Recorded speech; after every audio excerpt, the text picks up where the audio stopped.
And we're live. It's Monday, and it's the Metal Lab today. Today is going to be a slightly shorter episode. We only have one thing to talk about, and that is U.S. Nationals.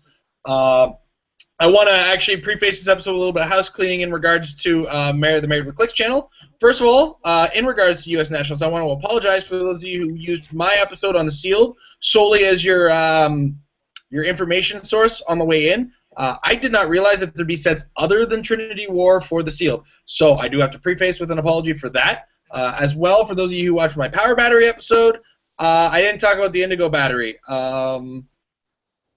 It's good, but you got to make it work. That's all I can really work on for you guys with that. But joining me on the show today, we have Mike Payne, another nurse, and Jay Solomon. Dupe strongest there is. Yes. So I guess the word is out. Dupe has won the WizKids U.S. Nationals for Heroclix in 2015. Excuse me.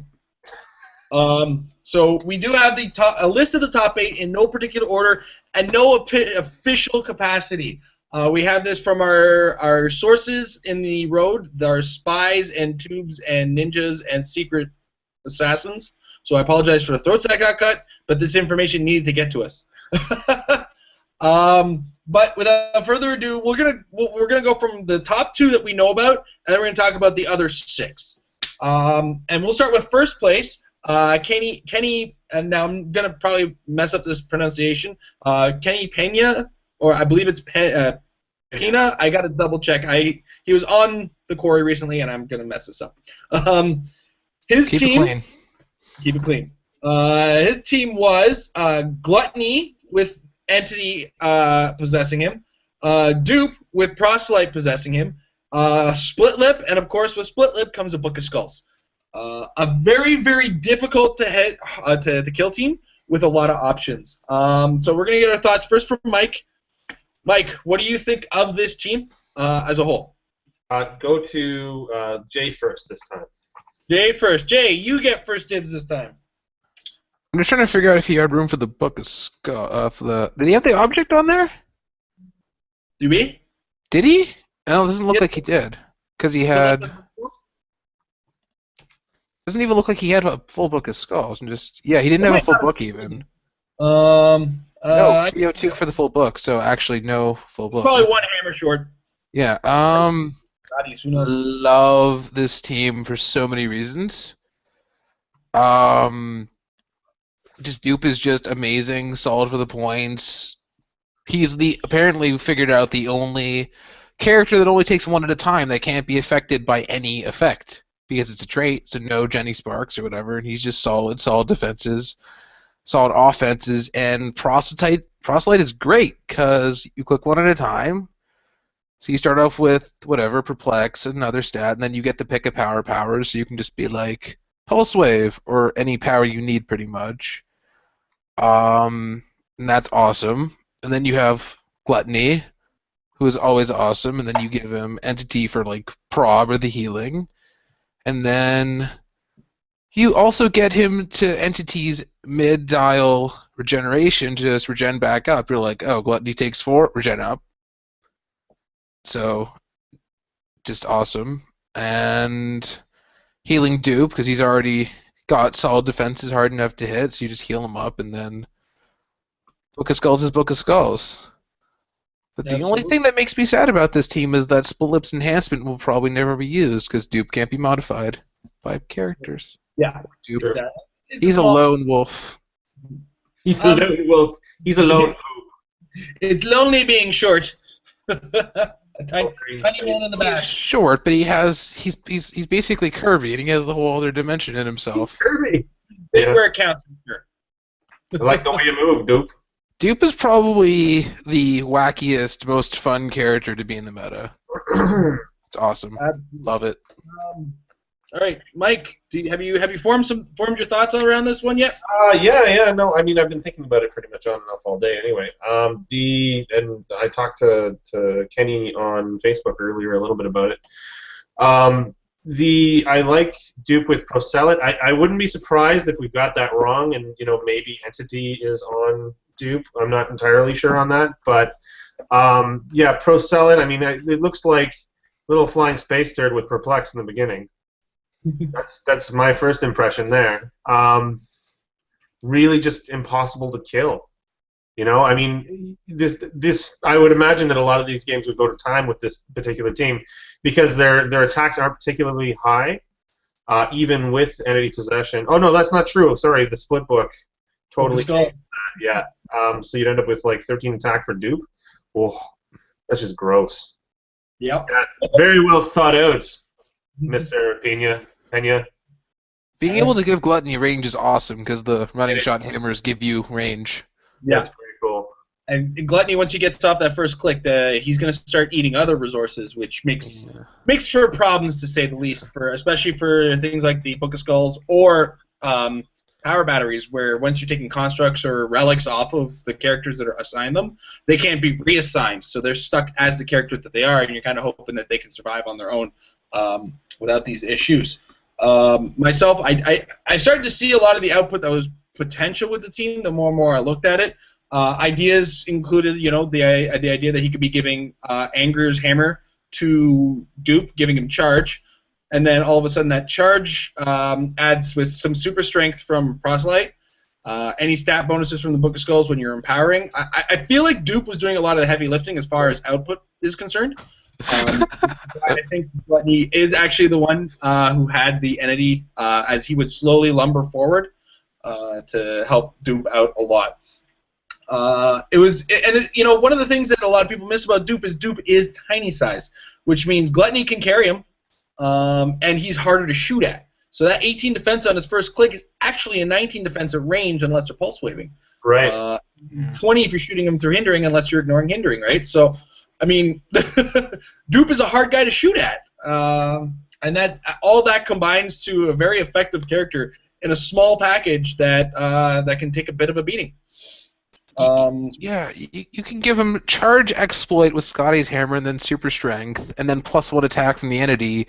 You're at 13 and 4. It's great. Did he lose it all? Like precision strike. Did this turn? I don't know whether there was room for him to lose in order to actually win the whole thing. I don't believe. If it's run like Canadian National is going to run, there's a Swiss portion to the top 32, right, and then that cuts to the top 16, which is single elimination. Yeah, there was single. I will try to pull up the event page while we, in the meantime, talk about the next thing. And we thought these things were gone. Team base got second. Not just any team base. The zombie team base got second. Now, I have it on good authority. Derek himself, who was in second, Derek Thompson, congratulations. Had a chance to play with Derek at the Super Qualifier at Windsor. He's a great guy to play with, and he is one of Tim Bold's teammates. I know we got quite a few good laughs out of the second tournament. Derek is quite the energetic person. I haven't had a chance to that man. He's coming for Canadian Nationals, buddy. Rematch. Yeah. But that said, his zombie team base consisted of a Magneto, a Doc Ock, an Electro, the generic Skrull, and the zombie Super Skrull, and did I say Magneto? Moleman. Moleman would be the last one. So Moleman's, I've always said Moleman is kind of that guy you want to have all the time if you're going to play a zombie team base because of the ability to pop off more than one character. You get a full load in one shot. Wow. What did we talk about? Racing. God. You get a whole bunch of characters out in one single power action, which is already pretty fantastic. That's insane. Yep. That alone, that's so broken. Yeah.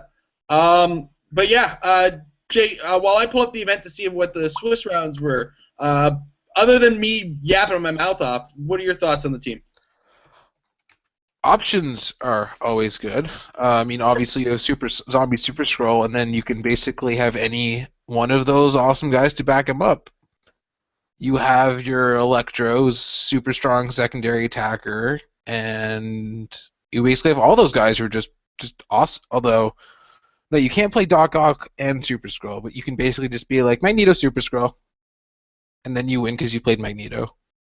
And you have map roll bonus. You have no resource to worry about. So you have no problems with Lydia. You have prob the whole dial on the team base, and the team base has a long dial. It's Mhm. 15 clicks with reducers and awesome and good powers basically. So the base can actually do some stuff on top of everything else. Yeah. And it's just and the scroll is actually super underrated. He's supremely awesome tie-up with two shape change rolls and super senses Absolutely. and plasticity. You can do some Does it stuff. still have that later in the dial? I only ask because I know the 300 point isn't the top dial of the zombies team base. Sorry, if it has what on top dial? It's not top dial because the team base itself isn't No, top it's dial. 4-3-2. Yeah. So I believe do you know which? I'm pulling it up now actually. So I'm He gonna stop. just played the team base at full. Sorry, at 270 and then added the characters. Yeah. Which is the second highest, and then okay. So he does still have. He doesn't have the shape change on the second click if you pop him off. He does have the super senses though. So scroll and super. But you can get, but that's Perplex though, which is just similarly awesome. I do also feel like, and just to kind of interject on there, I do believe that the scroll pretty much stayed on the team base because he does add this scroll team ability to it, and there are quite a few clicks on this team base with shape change. So that's adding to the number of rolls you get. Right. And also, I'm looking at Super Scroll now. What click do you actually get him on? You click on him a blue click number, which is his Charred, Poison, Perplex third click, which is not as good as the sidestep, but he picks any power he wants. He doesn't really care, and that actually... so it's good stuff, though. I just like the team base. It actually... There was a... I've seen it played. It's pretty brutal. I was surprised not to see Gladiator, but I guess since it was 300, that would be all you could get, so probably better off without it. Yeah. But just really awesome. It's an expensive team to make, so kudos to assembling all that and the commitment, and just awesome. Well, he and his teammate Tim Bowl both brought that. Wow. Yeah, and unfortunately, Tim didn't place quite as high, but he was still top 16, which is really good. That's why Doc Ock's asset is Masters of Evil team ability. That's awesome.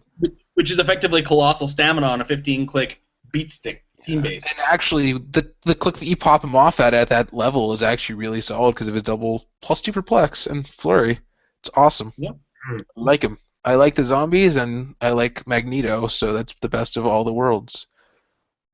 I like. Mike, would you like to add? It just looks daunting to me, that team base in particular. I mean, I've been practicing with a particular team I think will get me into top 32 for Canadian Nationals. But if I come up against that, I mean, I have beaten the zombie team base fully loaded a couple times, but not with quite that composition. It's an amazing team. I'm tempted to play dupe. It's a lot of clicks to have to chew through. It is. Playing a team base, it's scary. Yeah, I mean, I've fought against quite a few team bases. I mean, a lot of New Mutant team bases. 15. Wow. Yeah. Yeah. I don't know. We'll see if the brain chip makes an appearance. Somebody can make that really work. That is a thought, but I was thinking about that just while we were talking about it. But the zombie team base at 300 points isn't going to eat much if somebody's playing a Sinestro battery with it. And the Brainiac chip, although it's a deep dial, doesn't quite have the as defensive a capability as say the consistency that the zombies can pull out. Being able to take 2 actions with the team base itself, plus adding the actions of any characters you pull off of it, because you can get up to 4 actions in a single turn with this team base and 2 of the zombies off of it. How do you figure that when it's a 300-point game? Well, in a 300-point game, don't forget that the team base itself is going to take 2 actions. Like that. I thought you meant 2 power actions. Yeah, plus you can potentially leadership with the Super Scroll if you really need. Yeah. You really have to. One this give it leadership. I didn't look into that too deeply. I think Magneto actually gives it leadership too. Yes, but you have to spin the acid dial because you have to start off on number 1, which is you only get the 1, which is obviously going to be Mole Man. So it's really a chance of what you can get after that. Yeah. So, Yeah. So that's second place. Now the rest are going to be in no particular order because We're not professionals. this is here's the thing. We have information coming in, but not all of it is particularly consistent. Little bits and pieces. Okay. So, up in the top 8, there was a Silver Centurion with Parallax, a Despotalis with Adara, an Atomica and a Yellow Battery on one team. I'm not sure about the composition of the Yellow Battery, but this one, it's familiar. The Yellow Battery, of course, emotional spectrum isn't going to be ignored when somebody is attacking the Silver Centurion, even if they're trying to Pulse Wave, because Silver Centurion shrugs off Pulse Waves and Psychic Blasts. So he's 164, which is over half of the build, so there's a lot of figures that he will kind of laugh at as far as that's concerned. And, of course, the Despotalis Adara is going to make the defense up to a 20. In the current environment, I've seen some things that can deal with it. But I'm going to get Jay's thoughts first so that we can keep the conversation going in order. It's kind of the team that you think is going to show up, but then you never know because Silver Centurion is that good. But then he lost World last year, didn't really show up much again, and then he did and surprises people. So, but there were a lot more books. I was talking to Jamie, and he mentioned that there were just a lot more books than he expected, which I think ties into the fact that everybody expects the Green Lantern Power Battery to show, but it just never seems to. So I can see why this didn't work out as well as he wanted to. Shout out to Jamie. And Silver Centurion's just good, and the Torpedo's awesome, and you can just chase around an opponent's support piece and knock it out, and then you're basically good. Also, unless you play the wall, the lack of barrier kind of hurts it, as opposed to the more cool Worker Spiders golden variant of this, which Jake played. Yeah. I think he ended up losing to Alex's team, which was the Question, Alyosha, Lydia split books. So, yeah, the book really hurts this team, and you never really know what people are building with the power that green there, and nobody actually using it. It's solid, but I don't know. It feels a little bit too susceptible to high attack values, which just happen. Yeah. Mike, your thoughts? Well, he pretty much covered it. I mean, I've been looking at this particular team for a while. After it coming to my attention maybe a month and a half ago, and I mean, I even went so far as to buy a Silver Centurion just so that I have it in my toolbox to be able to possibly use it, depending on how things go on, for instance, day one. Because that's, I mean, this is the whole plan for me right now is what's going to happen day one, what's going to happen day two at our nationals, and this was really just a what is possibly to come. And there's just so many things. And I heard today, and it's unofficial as well, that retirement's not happening now; it's happening in May. And that was an unknown factor as well. So we just have so many different things to build from at the moment. I really wasn't. I don't know why it didn't come to my attention previously, but I really wasn't expecting the zombie team base to make an appearance in the way that it has. But Silver Centurion, I mean, yeah, I still think it's a very, very good team, especially with Parallax and the Yellow Battery. That composition is pretty crazy, and of course Despedara. Yeah, that's pretty much my take on that. I'm not quite sure how the Question Chase, Alyosha, Lydia, Split Lip kind of works. I haven't really looked at that particular team. It's pretty cool. I'll explain it. Don't worry. Yeah, all right. Next team we're going to talk about in a second. Just so I get my little throw in there. I have actually been looking at how Despedara functions in the current game, and the 20 defense is less daunting than it used to be. There's a lot more factors that are out there. And I've actually had a chance to test with some other teams that other players have played in. I know last week we spent a great deal of time talking about the Melbourne ROC, and I got a chance to test out Justino's team against a couple builds. And at first glance, that team's like, oh yeah, that's pretty tough, And then you pilot, it's like, holy hell, this thing brings it. I was playing, I lost a dice roll in one of the games I played, and I was playing against a very barrier-heavy team, and the Green Arrow just walked all over it with huge attacks because he's got huge attacks and huge damage because Parallax and the power plant just really worked well with it. So I think it's time to start looking at Desperado and saying, yeah, that 20 defense is great, but how long do you have it? It's just kind of where it goes from there. I'm going to go on to the next team, which we've mentioned the composition about several times, but it's the Chase Question, Alyosha Craven, Lydia Maller, Split Lip, and the Book of Skulls. Jay, It's neat. So just to pick apart every individual piece, because I don't really see people talking about this question. This question's nuts. He has like he has 1 billion powers. He has like 9 standard powers top dial. He's like charge, stealth, shape change, super senses defensively, willpower, traded toughness, has outwit. When he uses it, when he has 2 tokens, take away a token from the from him, so he can do something every single turn. And then he has persistent strike and poison, and when he makes an attack or uses poison, he gets to use free smoke cloud, so he's always in stealth no matter what. In worst case scenario, this guy is going to outwit your defense, poison you, take off a token, drop free smoke cloud, and just punch the you-know-what out of you. Yep. He's wonderful. Alyosha's just solid. He has his lion, which is actually more scary. I mean, I would presume it's more scary than you'd think because of hammers. So I'm thinking is what you basically do is when Alyosha takes a power action, he can move another animal as a free action, or the lion, because it's a POG, doesn't have keywords. So you can basically move the lion 6 squares for free as a move action, and then Alyosha's trait to give it a free action, an action as a free action, so then you're like, okay, I'm going to have Lydia Maller carry the lion across the map, free move for 6, then potentially a free 3-move charge with exploit blades 2 damage from Scotty's hammer, and it's taking at least 2 actions 1 to 2 actions every turn, with just exploit blades to do a lot of damage. Lydia's awesome.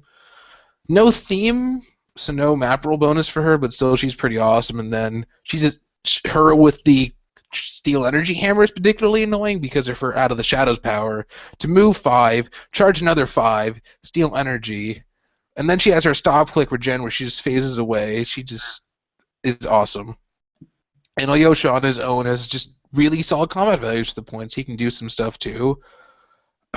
Split Lip is not going to be doing much besides split lipping because there's not much enhancement going on, but still awesome. Book of the Skulls is cool. I do want to point out that the Chase Question has a 3 range. Yes, but like that's not really. No, I know he has a 3 range, but like, and Alyosha has 6, but it's not really gonna happen. It's not a huge factor. No, you're right. No. I just like mentioning it. Oh yeah. I was gonna say one more thing. I think this ended up losing to the Zombies team base, and when it was happening live, I figured that like you really can't chew through all those clicks with this kind of team. It's awesome, but it's not gonna be able to get through all that. So, which is then what happened. It's an awesome team, and then now people are gonna start missing Alyosha even more because he was already so awesome. Because rare primes are always the best ones. Just solid team. Book of the Skulls is awesome, and then especially with Lydia, who's already got a 5 movement, move and attack. Just awesome. Yeah. I'm gonna shut up. One thing I can also point out too is you can get a hammer on the lion on the first turn. Mm.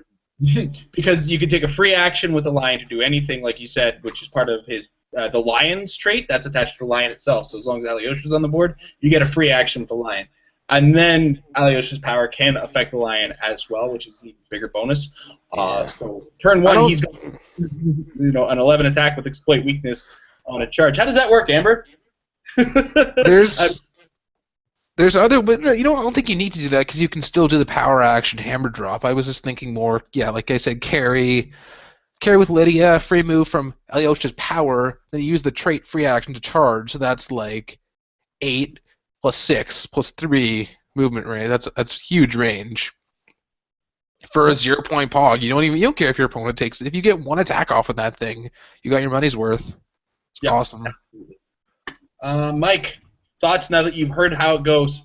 It's just a lot of things. So many. It's a whole bunch of different things like working really well together. I mean, it sounds like a really interesting team. I'd love to play it, to just give it a try. Yeah, I mean, it's it's a lot less, I guess, heard of than what I've seen in some of the other teams as well, because all the other teams have a whole bunch of things that I'm used to seeing come in top 8. I mean, I have seen. Let me see here. I have seen Alyosha obviously come in place previously, but overall, I mean, it's a really interesting comp. I've never seen anything quite like it. Yeah. I'm noticing just sorry, quick thing. I'm just noticing a lot of poison in general, because you have like the red battery, you have the Rock of Eternity might give it, you have Engineer, Despotelis, even Gluttony starts off with it, which is just really cool. And Question has it, so it's just a lot of poison to deal with a lot of the characters that don't have reducers, like Despotelis, or the ones that take one at a time damage but don't actually have reducers. So that's pretty cool. And one of the things about this team, every U.S. national seems to, ever since Alyosha Craven has come out, there's always been one team that has Alyosha Craven on it, and I think George Masu actually played one. Might have been the year before or last year with an animal team with Alyosha that had Beast Boy transforming into Tyrannosauruses in Peaceful's faces. It was actually pretty impressive the way, like, once I actually looked at it, saw what his sideline was, and started to think about what the team was capable of. That character can open up a lot of possibilities. He's always been a favorite of mine ever since he's the first ever rare prime I've managed to pull, other than Freddie Freeman, which I pulled after I've already acquired him. He's on the way, Mike, I swear. I know, I believe you. I think I might be thinking, did he play that twice? Because I remember him playing it was like Loki, the Wonder Girl with the lasso, just a lot of random stuff, like a really awesome swarm team. If you look back to Amber's team from last year's Nationals, Canadian Nationals, we played a modified version of George's team because George's build didn't have the starter set Rocket Raccoon available to him. Mm-hmm. And I looked at that and said, 75-point animal that ignores hindering for shooting? Sure, let's give him Amphibian. or one of the other, Parallax, or we gave him Parallax. So Amber was using the two entities I'd managed to finally acquire in Parallax and Ophidian on that team with a Book of Skulls, Alyosha Craven, the Loki. She fought with me on a Bizarro and instead went with a Superman action figure, which worked fine for her. She knew what she was doing with it. So it actually added to the carry potential of the team. Anyway, long story short, this is one of those teams that has a lot of moving parts. And really, once the parts start moving, they can really get scary. But I don't know. It seems susceptible to a green battery, but it doesn't seem to be playing against any green batteries in the top 8 at very least, which we'll get into with regards to the end of our discussion. I want to talk about, since Jay brought up this piece, somebody's out there to make me look like a fool. What does it do? The next team is Deadman, the limited edition Absorbing Man, and the Rock of Eternity. Somebody's fighting with me. Jay, you go first. I'm angry. Unfortunately, this is the team that beat Ross, I believe. So, anger. Yeah, you kind of turned me off the Rock of Eternity to the point where I don't even really know what it does. But I do know that it's better the less characters you have. And when you have Dead Man, who's probably going to be dead a lot of the time, you basically have one character. This team probably did as well as it could because people talk about Jenny Sparks, but she just doesn't show up. And then Absorbing Man is just really hard to hit. Or damage, at least. He's easy to hit, but that doesn't lead into actual results. Dead Man's just really solid for his points, even without his trade, especially trade is shape change and phasing, and then it helps friendlies ignore shape change, but just the actual dial itself is just really solid. I think that because of this kind of stuff, we're going to see a Jenny Sparks in there at some point, or somebody that does something similar, like, say, Blue Devil. Pretty cool team. I don't think we're going to see Blue Devil, though, like, in particular. I don't know. It's possible. I've been trying to build with him for a while. Well, there's Kyle is still there. Nick is a thing that nobody's been playing. Gluttony's stop clicks aren't stop clicks, so he actually won't Just be ignore a factor there.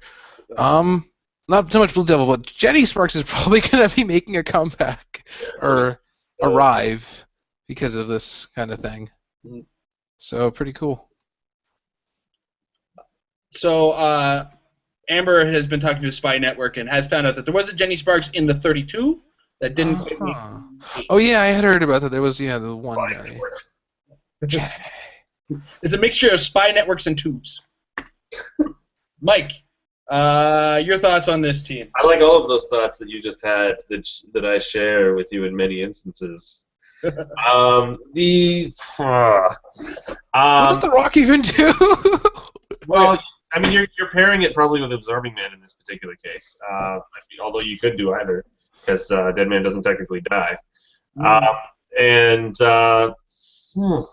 That Absorbing Man, I've been trying to get my hands on one for a little while. I'm not trying all that hard, but I definitely... I got it for like $5. You should be okay. Well, you can give it to me then. Oh, it's mine. Oh, come on. Yeah, I mean, that Absorbing Man is really, really cool because it doesn't matter if you hit him. 90% of the time, he's just not going to take any damage whatsoever.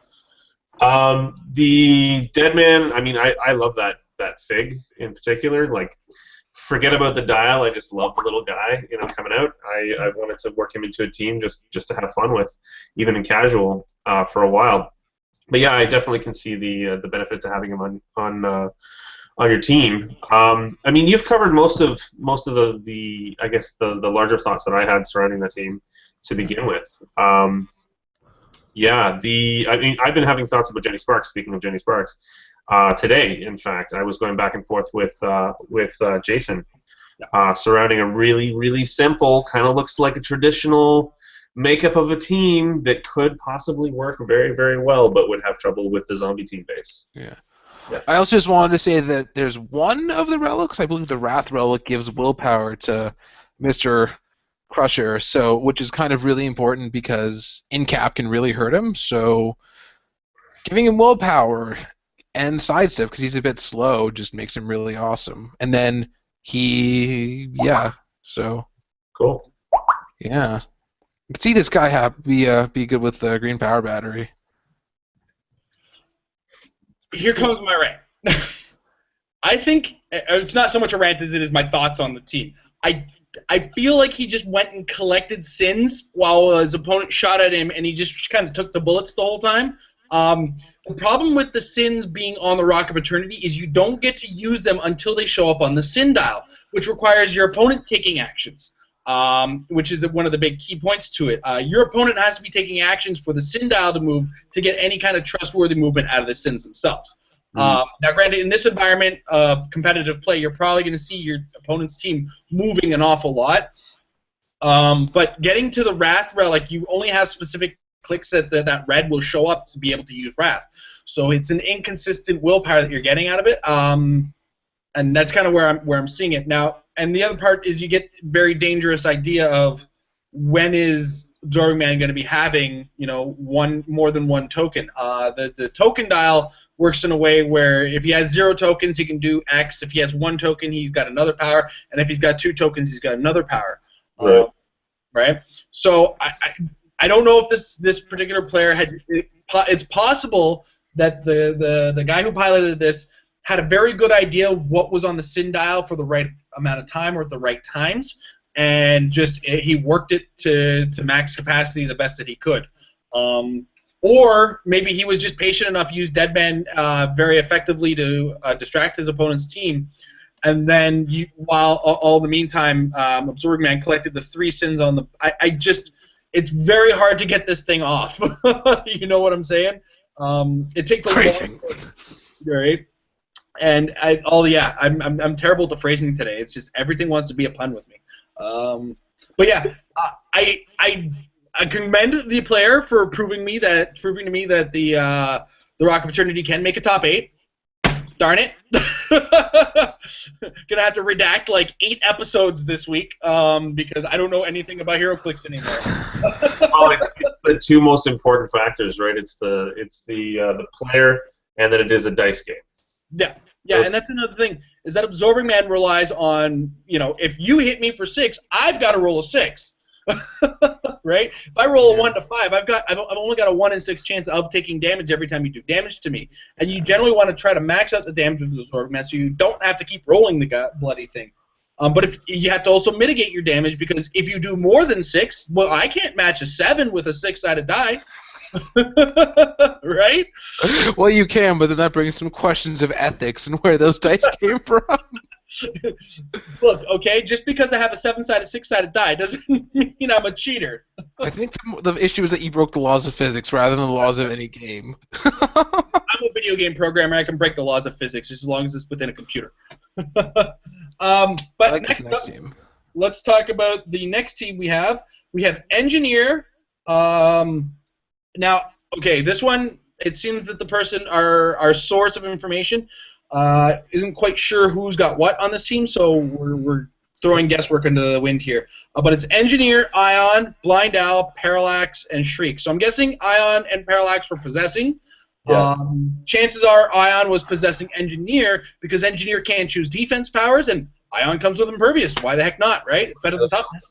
Yeah. Right. And then, well, it depends what Parallax has on Click 2, because presumably Blind Owl is there for Shriek, to get Shriek to Shriek. Yes, and Parallax Nice. is Sonic on Click 2, if I remember correctly. Hypersonic, Psychic Blast, Invincible, Quintessence Power, really solid stats. And of course, because this comes with an Orange Lantern battery, you've got the ability to cancel a bunch of powers. So yeah, from that, it's Jay, take it away. Engineer is good. Ion is it's just a lot of awesome in one place, and Shriek, you can give Shriek the Quintessence power to protect her awesome power from being outwitted, which is the important thing. And then she's just like, okay, I'm gonna get a sniper rifle, which is completely not what Daniel Joines intended, but that's another thing altogether. Give everybody Battle Fury. Then give Engineer Hypersonic and Super Strength, and just beat people to death. And then you have a lot of awesome powers to pick with the Orange Battery, and it's a lot of awesome. Yeah. I think this is the only... I can't believe Shriek made it to the top 8, and there's like basically no Harleys. What's up with that? We'll talk about that after we've gone through the 8. Mike, thoughts? This is an odd kind of, I don't know. I mean, Engineer is an obvious one. I mean, you've been talking about Engineer for a long time. I'd imagine that's 90-point Engineer there. Has to be. Yeah. 90-point Engineer with Ion. I mean, I think about Ion. I use Ion a lot myself, and you get Impervious and Outwit, or Impervious. No, because you're not actually on Click 1. The click that you start on is actually Oh, Click you're right, 4. Click 4, So you're it's right. actually, I have it on. It's 9 movement with the Ion, give everybody willpower power, which basically means Which is amazing. Gives you everybody +1 to your already defense. has You it. have willpower, yeah. Yeah. +1 for each token, yeah. Yeah. Incap, Impervious, and Enhancement, actually. And Shriek herself doesn't give herself Battle Fury, and you can do a lot of damage with her Psychic Blast, which she already has. The main attacker then would be Shriek in this particular case, and you'd use Engineer really to pick powers to delete powers on the other team. Yep. You have all the defense powers you need from your entities, so you can basically just be like, I don't care, you have no defenses. Or just mind control fools. No improved movement, period. Mind control fools, even if they have hey, your Hulk has Battle Fury, right? I don't really care. Whatevs. Nobody cares. Yeah.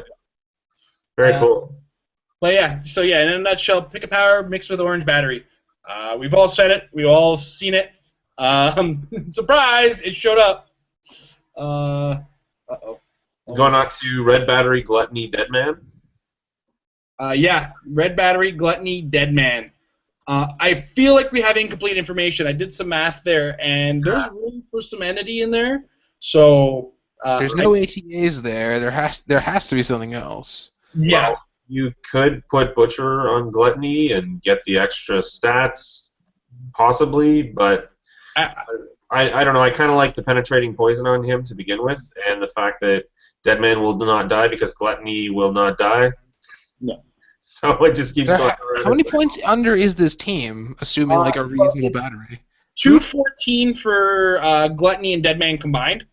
And then the red battery with the ring is a 10-point combination because I believe the red ring is one of the 8-point rings. Mm-hmm. So you're at 224 right now. Throw on an entity, you're at about 249, leaving you another 31 points for constructs, which will probably include a nurse for Gluttony because regeneration sooner than the last click of regeneration is a little bit more obnoxious than anything in the world.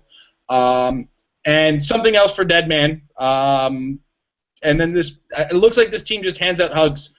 Could even be a stop sign, because I've noticed the stop sign really meshes well with the Red Lantern team.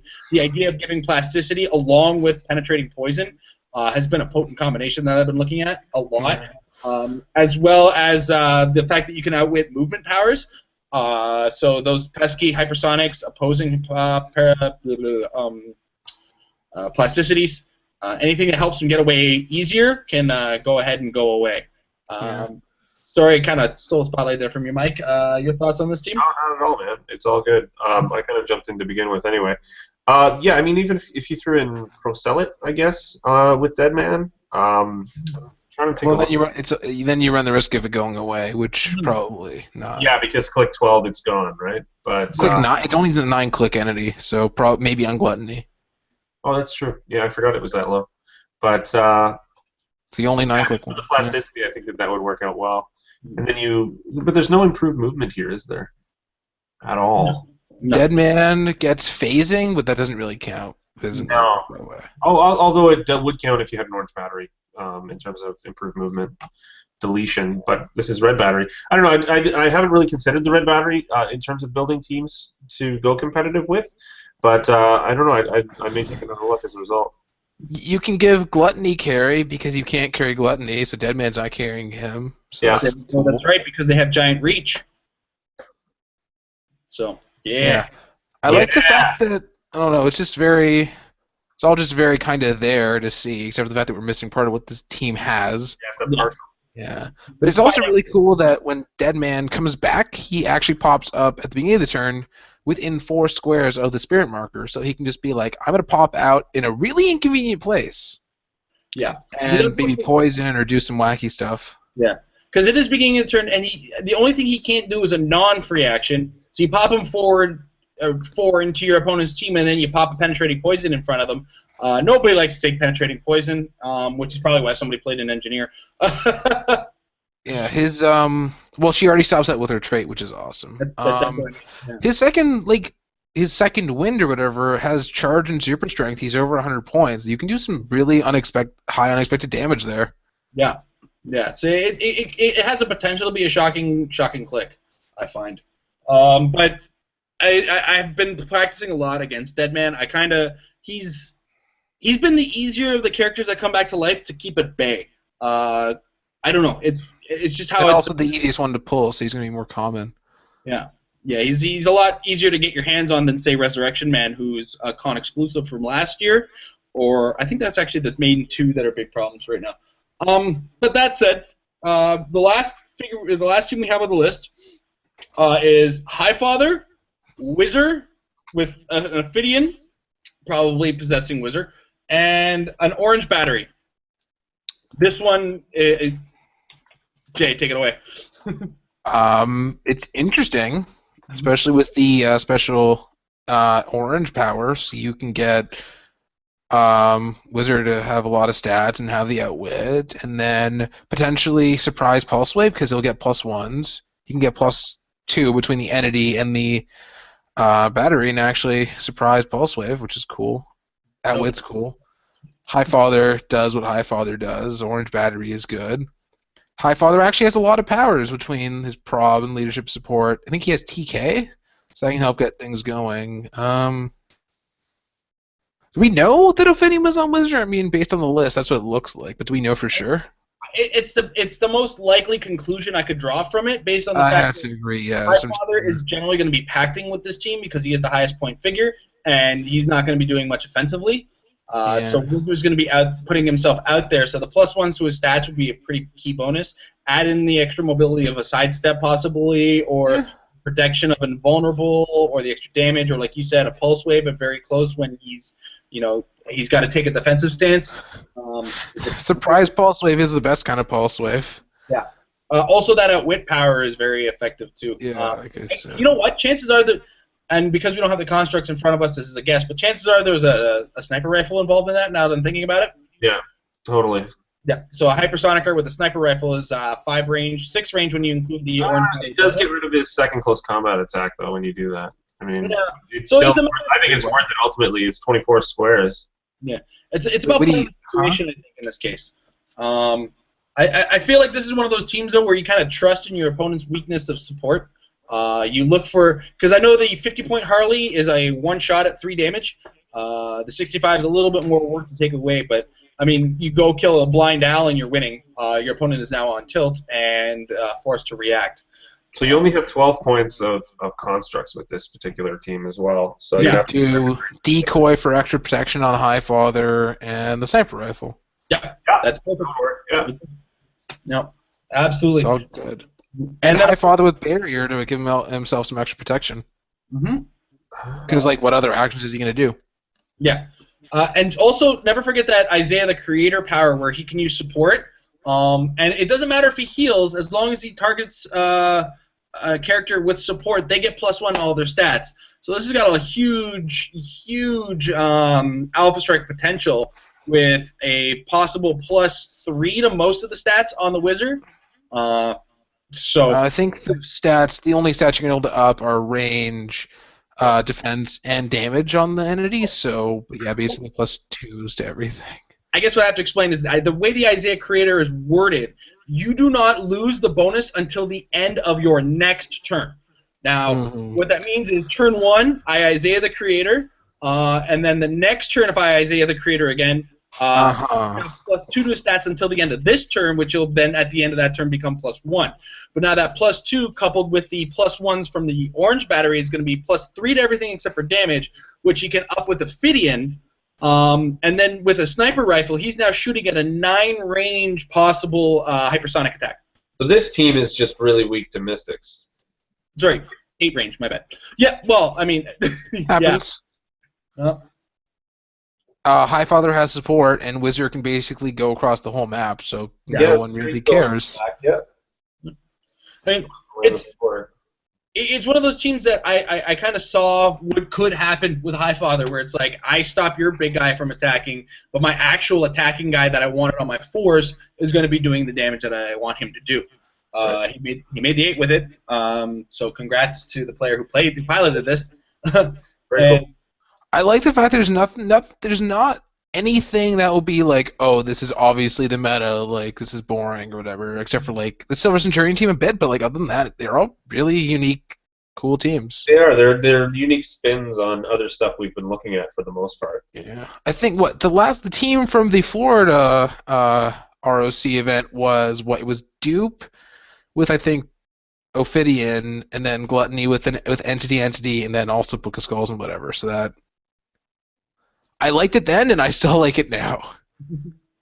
I'm actually pulling up Melbourne right now just to find the Dupe team that was in the top 8. I do remember Dupe, Gluttony, and Entity specifically, just not sure what entity it was. I'm a little surprised we're not seeing the monster team, though, in here. Specifically the battery monster team, the Zomber Super Scroll with Lydia Malore and Black Hand. It could have been there, but maybe didn't make it. Yeah, that's the thing. We only have the sampling of the top 8.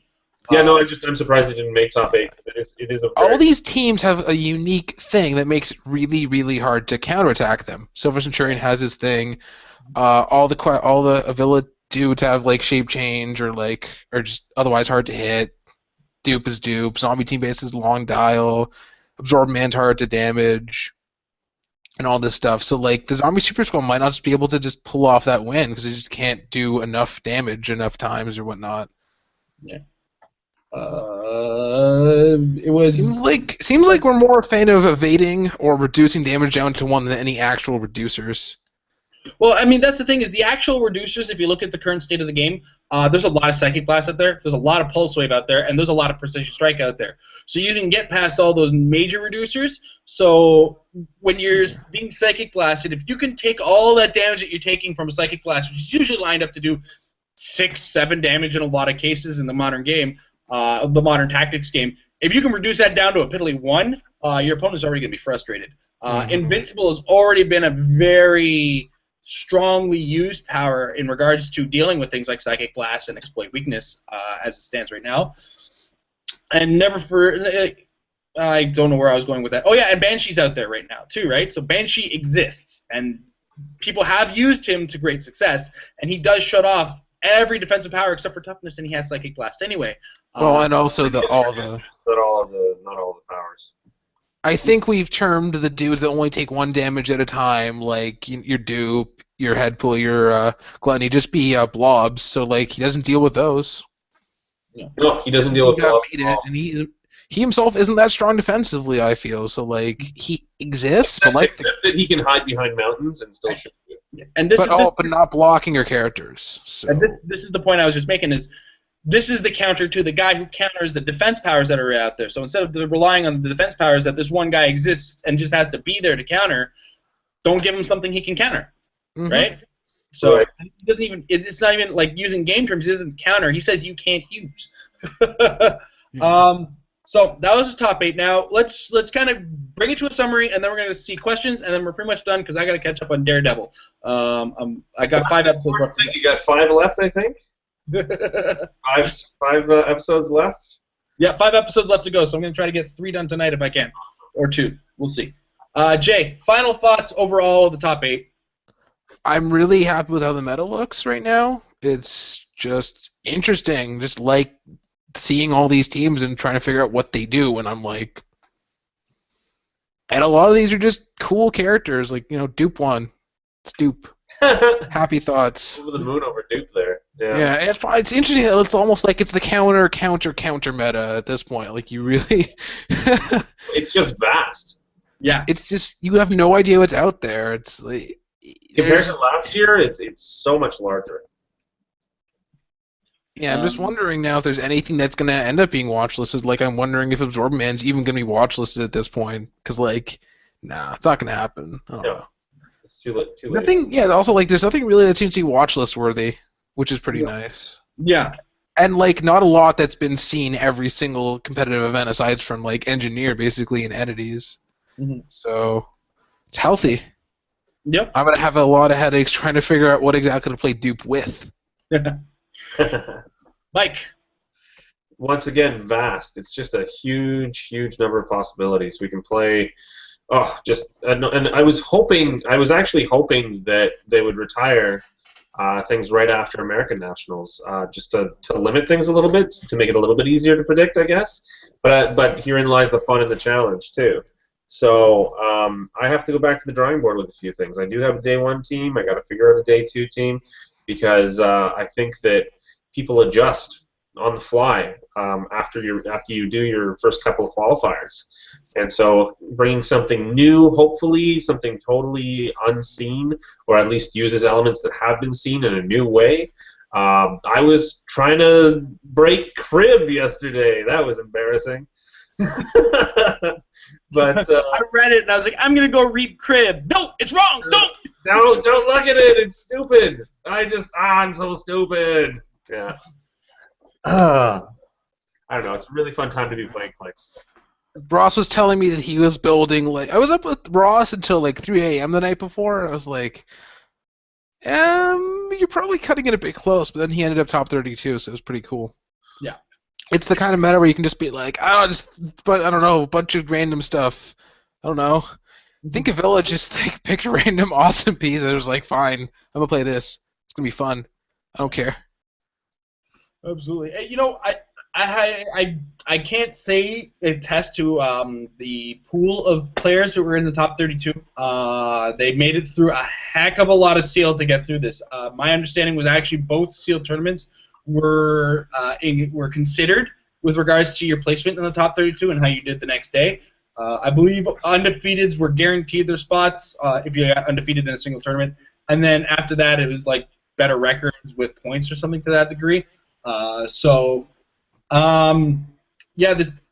was definitely an interesting top 8 to look at. I'm still angry about the Rocket Fraternity. I have to go back and look at that thing and see what I possibly missed with regards to that team and how it functions. Yeah, overall, I'm happy to see what I saw. You sound personally offended by that team. I am, okay? Just let me handle my thing, right? This is my thing. Let me deal with it, all right? Don't be Lex. Don't worry. I gotta run. This is hard for me to take. In the meantime, we're going to take it to, I believe we have a few questions on the Facebook to deal with. One. Do me a favor, and every time there's a question, just answer it with dupe for me. Like this? Duck out. Well, here we go. Then the first one. Where is Jenny Sparks? Dupe. Dupe. Nope, nope, nope, nope. It's one of the conversations I was actually having with Mike when we were talking about including Jenny Sparks with our team. It's the number of teams that she answers to, but the number of teams that can also do a number on her. As far as Dupe is concerned, he doesn't care about Jenny Sparks because his 1 damage at a time comes from a trait. As well, when you're packing the Book of Skulls, even though his power only stops attack damage from coming in, and I've considered the idea of certain things happening to him, the Book of Skulls has a lot of things to stop that. So beyond these single-click special defense teams, Jenny Sparks has a lot of trouble with things like zombie team bases, who, although we couldn't have anticipated, there's the idea that something with a lot of clicks can come out, and her lack of willpower means she needs willpower. So it's a matter of choosing what team or what resource can really help her. Is it better to have a battery on her? Is it better to have a Book of Skulls and throw Null's Hammer on her, even though she's already got running shot? It's really, you got to do a lot of work to make Jenny Sparks just function. And then you run into the possibility that a team is going to get really, you. in order to make it function well, she's a 180-point character, right? You just have to add on so much onto her to make her really, really, really good. I mean, you'll end up against a Kyle team or another stop-click team, and it'll be great. It'll be gravy, right? But otherwise, those teams actually can compete with a zombie team base, where she just will fall down, like flat on her face. Mm-hmm. Even Absolutely. even with support, she will. Yeah, and that's what it comes down to is when you're, and don't forget she was from the rumors that we're hearing, she was in the 32, so she was played, and then she didn't make it to the 8. I mean, she probably, matchups make a big difference in the day 2 with regards to, I guess when we're talking about nationals prep. You can't go in expecting to definitely win day 2. Day 2 comes down to, I hope my first matchup isn't my counter, and then we're currently in a metagame where your team has a counter, and you just have to suffer. Every team has a counter. Yeah, every single team has a counter, and it's a matter of hoping to goodness that the probability of you running into that counter is very low. So I hope we answered your question to your liking, Chris. This is, of course, Chris Stockhouse, a regular watcher of our show. I hope you're one of the 12 viewers watching live right now. This is actually the highest viewer count we've had since we've started doing a live show in a while. It's awesome. Tell your friends. So next up, Dan Upham has 2 questions. First, why have the top 16 and teams not been released yet? Okay, so what's started happening is Nationals isn't actually 100% overseen. Like, there's WizKids representatives at the U.S. Nationals, but there weren't necessarily very many of, and I know they don't show up in great numbers at Canadian Nationals either. So all of this happened yesterday. I don't know about the WizKids website operation and how they update things on their website. It could have a process that they have to go through, editing, talking to the marketing people. I don't know who they talk to in regards to marketing, how backlog marketing is at NECA. I don't know these particular things, but this hasn't been updated in the WES. It hasn't been updated in a lot of places. This is still kind of brand spanking new information. So, like I said, we worked off of a spy network of players who were there and informed us.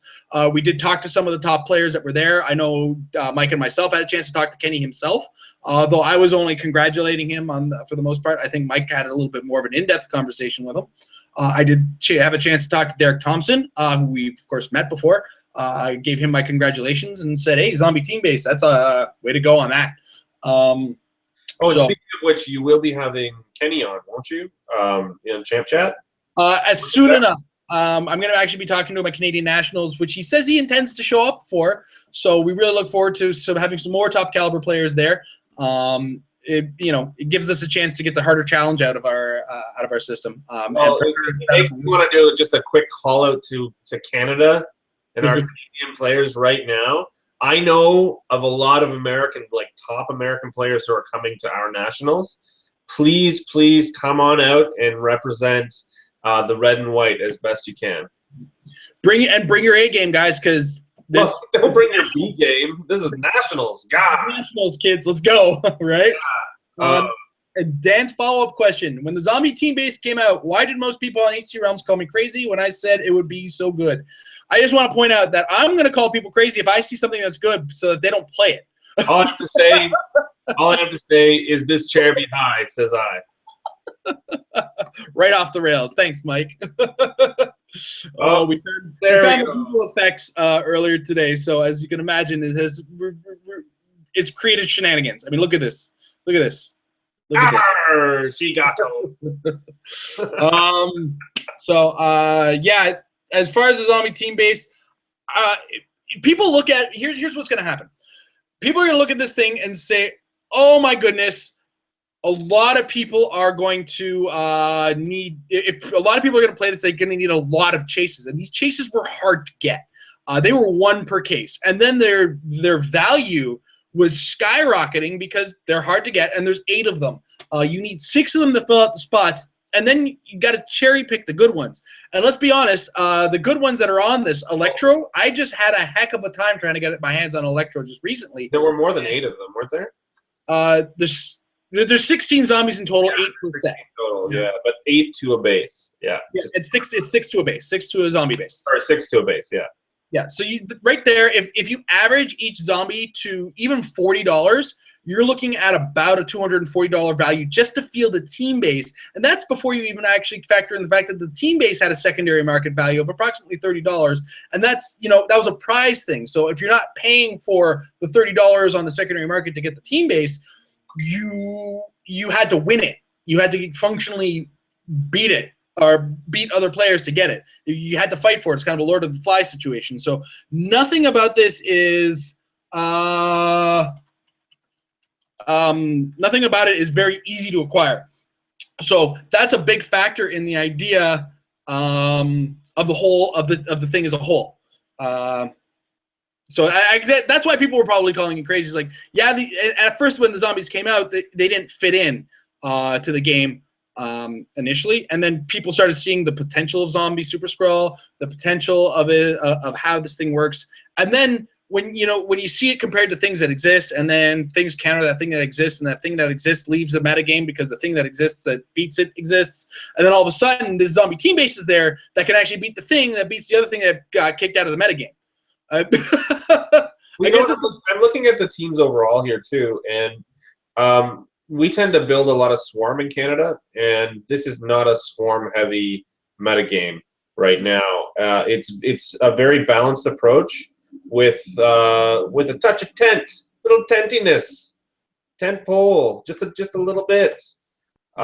It's the return of the tent pole essentially because it really wasn't that present last year. Compared to, well, I mean, there's always the team bases, and team bases, when I first look at them, they make me want to crap my pants, but they can be killed. Yes, it is possible. I have done it. Yeah, team bases can be killed. They're a little daunting at first, and as well, piloting them is become daunting because they cut the effectiveness in them roughly by half. So you got to start choosing your solo adventures very carefully, and it's very hard to choose a solo adventures on the 300-point zombie team base when a lot of the characters are starting 2, 3. Gladiator starts 4 clicks in, and you're looking. Sometimes you look at those dials and say, I don't know. But then once those food tokens start getting collected, then that's where things start to become a bit of a problem because. One of the things I noticed was strong about the Zombie Super Skrull is that 1 food token makes them, wow, holy smokes, this has become a problem. And yeah. I mean, remind me, does the base itself take food tokens? It does collect food tokens only if it attacks adjacent characters. It doesn't do anything with them, but can hand them out. Oh yeah, it can give them to the other characters that it pops off. Okay. Yeah. What a pain in my ass. Yeah. Effectively, it's got full movement attack when you consider the fact that it's got sidestep to go, and then an 8 movement with the team base ability to make 2 actions. So you can go full movement 8 and then you together, right? So, or take that chance to use the mole man and pop a team off of your team base. Free action limitation. Action limitation. Yeah. It's starting to look like the Green Battery, and the Green Battery is the answer to a lot of these teams that we're talking about. You didn't see it in the top 8. That's the thing. It's so funny. I think a lot of people shy away from it just based on the fact that it's a non-meta approach, but it's because it was the first one we had and everybody has it, so you're expecting somebody to bring it. So we're trying to use our new batteries because they haven't been seen in the current meta at all. And so over the next few months, we may see a balance of a lot more green coming out because it's so good. Like, it is arguably the best one. Arguably. I mean, there was somebody who rated it on, and we mentioned his name last week on the show. Somebody rated the batteries, and yellow came out on top, and yellow did make it in here. Orange, I think, was second, and orange is very, very present. But then somebody brings in a red. It's like, oh, that's cool. And in a nutshell, the Book of Skulls won. Book of Skulls, blah, blah. Yeah. I mean, +2 attack is still good. Oh, it's amazing. Yeah, and what's the other thing? +2 attack, and I mean, the move and attacks that you gain from it. If the characters that you're giving it to don't have the move and attack, well, guess what? They do now, and they have what you need. So, in a nutshell, the zombie team base, it was considered in an environment with the Green Battery, which seemed to slowly shift itself out. That's the only way I could describe it. Last question here. Jose Rodriguez, what happened with the Rock of Eternity? I don't want to talk about it. Rock of Eternity made it to the top 8. I have to eat words now. Here, hold on. I think I have the script for that episode. No, just put the birthday cake up in front of you. That's not nice. That's gross. That's a joke. I don't actually keep a script. I don't know what that was. That was just something that's been there for weeks. That you used as a napkin a month ago. It might have been. Nice. Classy. You're classy. Definitely tastes like penicillin. Yeah. And then what do we got here? I'm going to just quickly check the YouTube link before we wrap this up. Anything else? Oh, here we go. Jose Rodriguez asked me in 2 places what happened with the Rock of Eternity. He's just going to throw it in my face. Is this the guy that played the Rock of Eternity? Hey, Jason, what happened with the Rock of Eternity? And then we have Clicksland Media. Love the show. We are learning a lot. Glad you can enjoy. Johnny Katsuni, not top 8, but a shout out. No, he did make the top 8. The Absorbing Man. Everybody's asking about the Absorbing Man and Rock of Eternity. Why is everybody got to point it out? I know. I'm just gonna shut my mouth next time and not. Look at it. He's now trolling me. Jose Rodriguez, are you the man who played it? Please say yes. Because he's now commented twice on the Facebook and he's commented on the YouTube. I don't know how the team. If he's asking how, he just said please. I don't know how the team did what it did. Absorbing Man is a character that doesn't necessarily mesh well with it 100%. So I don't know where he stood as far as moving the sin dial, managing the sins on it. I don't know if he was in a rush to get that 9 at the end of the game. I don't know. I have to test it myself to be absolutely sure. I could very well be wrong and say that he could very well have figured out something that I didn't know about it. So like I said, I'm going to go test this, and I'm going to find out actually if he put it on Deadman. I doubt that he did. I was just thinking it might have been on Deadman. Because if it's on Deadman, then I understand. I understand to a certain degree how it worked, and I think the Absorbing Man then became the distraction, and he was rushing Deadman. He was just the guy who took all this. He was the soak tank. Yeah. So that's my last possible explanation for it, is that Deadman had the Rock of Eternity, and then doesn't spend as much time with tokens on him, gets the sins going, sins are on there, and then what it comes down to is I still haven't figured out how to control the sin dial because it relies on my opponent taking action tokens. Yeah. That's the best way I can describe why I don't understand how he did well with it. So I hope that answers your question to the best of my ability. I'm now going to have to go try the Rock of Eternity and see how it works. You need to meditate and take a breath. So I'm gonna try it on both characters now. See what happens against Amber. Sorry, hon. Amber just like, wait, what? I think and everybody who doesn't necessarily have access to these figures, you should print and play their dials and just examine it and mock it up and use like a standing character and try and play through a couple games with them just to see how they work. Yeah, absolutely, because the dials are available out there. If you use HC Realms to pull out the dials, you can even use a ruler so that you can reduce that chance of you knowing ahead of time what the dial is going to do or anything like that, or reacting to what's on the dial. Use something to cut out a little circle. You cut it out of the page. You cut out a little circle, and with a little slot cut into it, and you put it over top, and you click it along just like it's a regular click. It's pretty easy to do. Yeah, absolutely. If there's no more interactions at this point, oh boy, here we go. Thoughts on Freddie Freeman? We talked about this in last week's episode. He's tough. He just doesn't. He's hard to squeeze into the current game. Plasticity exists out there. Something you got to consider. He does a lot of damage, but if you look at the metagame in the top 8, none of those characters took a lot of damage. So, I mean, the idea is you always want to get Freddie Freeman with an ultra heavy object, but now he can't with an ultra heavy object. He can't damage Absorbing Man at all. Or character like Gluttony or Dupe is just going to reduce. The extra damage doesn't matter at all. Yeah, it doesn't matter one lick. Yeah. Yeah. So that's pretty much what it comes down to. Is and yeah, now he's definitely pushing. He's like he can't hide it forever. But yeah, no, we do enjoy the character Freddie Freeman. I've had a chance to play him myself. Played a really, really intense game with Mike at an ROC with it, and I got 4th in that. Mike was my first round in a day where I really needed a lot more caffeine in me to even exist for that particular game. Yeah.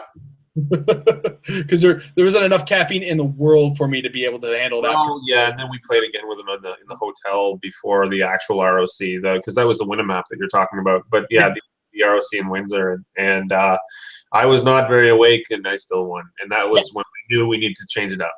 But, yeah, when Mike, who's I'm not going to say he's worse than me, he's a little less experienced than me. His worst possible sleeping situation can beat a team that I'm playing with, a well-rested, a team I'm very familiar with, then it's a good sign that the team just wasn't going to work. Yeah. So there's enough characters out there with the answers for Freddie Freeman in a short dial that he's a good character for a good local tournament, but if you bring him to nationals, you have to work for it. He has won ROCs in the past, and that I'm sure that player had a really good idea of his local meta for that particular ROC.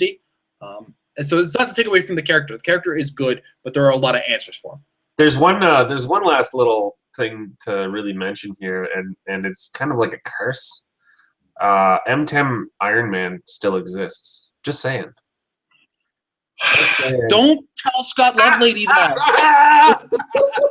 You know what just happened? Somebody mentioned Iron Man. Scott Rubicon turns to Scott Lovelady and says, "No, I'm pretty sure you just got him tackled." It's an ongoing joke I've heard. I was involved in a conversation, a roundtable with the Glass Cabinet about a year or two ago. Actually, a year, because the channel hasn't been up for more than a year. So Ryan invited me invited me on his show to talk. And I was talking to one of the members of Team Rubicon, and he told me that they are desperately trying to get Scott Lovelady to stop playing the M10 Iron Man. So I don't blame the guy. It counters a lot of things in the meta. There's a lot of resources. But I think that M10 Iron Man is going to have an awful hard time with something like a zombie team base that isn't packing a resource. This is for you, Jason. Oh, cute. Yeah, he's got a that's a real hat. That's not a Google effect. I'm going to get a Google effect of that hat now. You should. I think you should. You should make one. It's like, I got an ROC hat. Look at me. Just remember our answer for everything. Dupe. All right, folks. Thank you guys for joining us. We had a lot of viewers on the show live today, so we appreciate you guys joining us for the show. We appreciate all the questions and interaction. We love it. Please come back again next week. Next week we have our pre-nationals episode. So we're going to try to talk about as little as we can with regards to our own teams, but our predictions for the meta there. And we'll talk about how we ourselves prepare for tournaments as we go. Don't forget, for those of you who are fans of Married with Clicks, we are not doing any new content this week or next week for that matter. That is not from our live show. So Champ Chat and what the Metal Lab. Metal Lab will not be running. Will be the only shows that are running next week. Champ Chat, I will be talking to Paul Isaacson Jr., the man who won in the Melbourne ROC. I unfortunately had something come up on Sunday, and I wasn't able to talk to him this week. So I'm hoping to reschedule with him next week. Sorry, this coming Sunday. And then the weekend after that, we're at Nationals. So we're gonna see a whole week off. We're gonna try to do something while we're at Nationals. Maybe depending on the Wi-Fi in the hotel, we'll see what we can do. Maybe have all three of us in front of a camera and talking. It's all speculative. In the meantime, guys, have a wonderful evening, and don't forget, practice makes your team better. That it does.